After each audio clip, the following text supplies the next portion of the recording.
ምሳ ልጋብዝሽ ውጪ እንብላ። እውነት ማለት ነው። እሺ ቆይ ጠብቀኝ መጣ። አይ በጣም ተናዷል። ባይናደድ ጥሩ ነበር ግን ውጪ ላይ የሚጠብቀን ይመስለኛል። እንዴ ለምን? አይ አብረን እንወጣለን። ሌላ ነገር እንዲፈጠር አልፈልግም። እኔ ያለው ነው እንዴ ተደራሽ ተናዱ እኮ ማውራት ገብቶታል። ደስታ ሩታን ምሳ ልጋብዝሽ ብሏት ነበረ። ትናንትና ምሳ ጋበዛት ወይንስ አልጋበዛትም? አብርሃምስ ከበር ላይ ጠብቆ ግርግር ፈጠረ ወይንስ አልፈጠረም? ምላሹ ምንድነው የሚለውን ሙሉ መረጃውን የማሳውቃችሁ ይሆናል። እስከ ቪዲዮ ፍጻሜ አብራችሁን ቆዩ። አሰላሙ አለይኩም ወራህመቱላሂ ወበረካቱ። ውድና የተከበራችሁ የቻናሌ ቤተሰቦች ሰላማችሁ ይብዛ። ለዚህ ቻናል አዲስ የሆናችሁ ሰብስክራይብ፣ ላይክ፣ ሼር እያደረጋችሁ ቤተሰብ ሁኑ።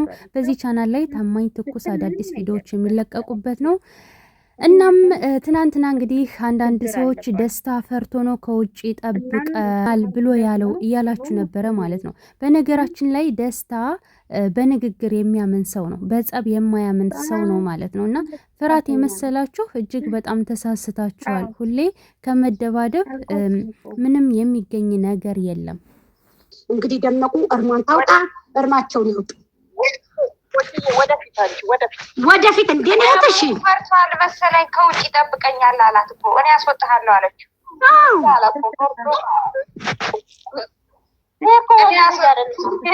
እኔ አስወጣሃለሁ አላት። እኔ አስወጣሃለሁ ስትለው ኧረ እኔ ወንድ ልጅ አይደለሁኝም አላት።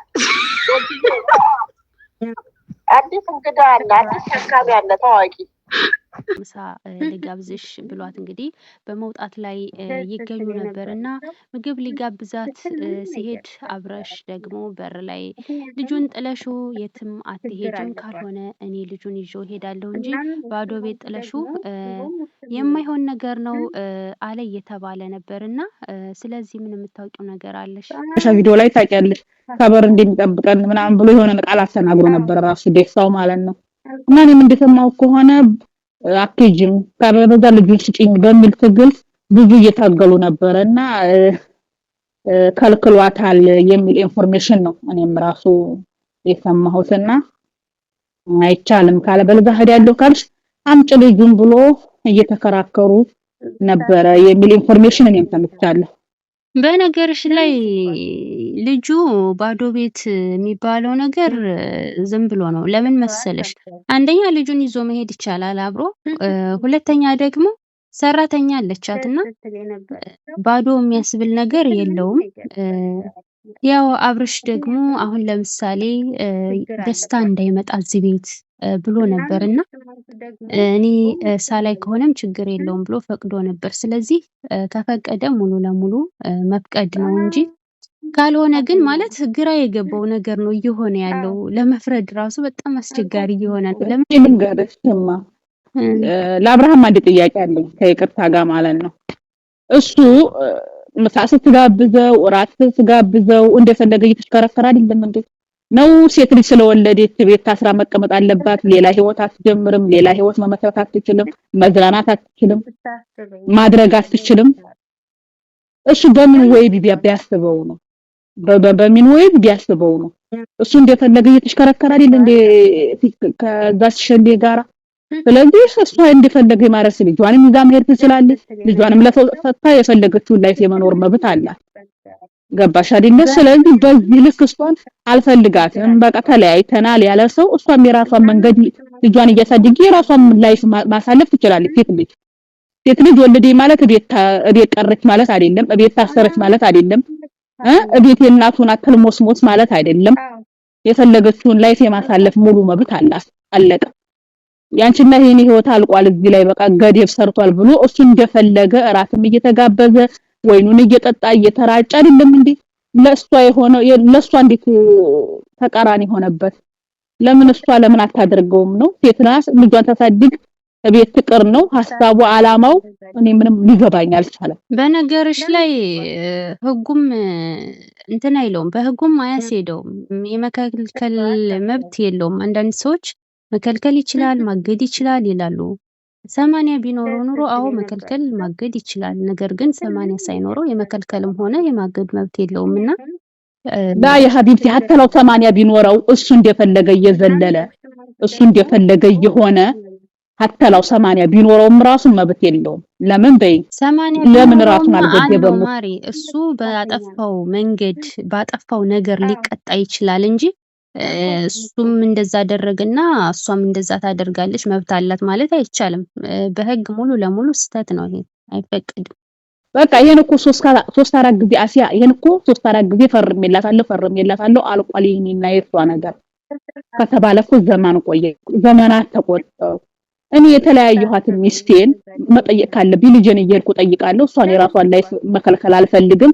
መብቷን እጠብቃለሁ። ልጄን መጠየቅ ያለብኝን ነገር እየጠይቃለሁ። እሱም የራሱን ላይ እየኖረ ነው። خلاص ምን መቅረት አስፈልገው? ምን በሷ መንገድ መሄድ ያስፈልገው? ምን ጣልቃ በቃ ከሆነ በኋላ እሷና የኔ ነገር እዚህ ላይ ገደቡ አልቋል፣ ተቋርጧል፣ መስመር አልፏል ካለ በቃ እሷ የምትፈልገው ወንድ ይዛ ላይፏን ማሳለፍ ትችላለች። ራሱ ማለት ነው። ቷ በጣም እድለኛ ናት።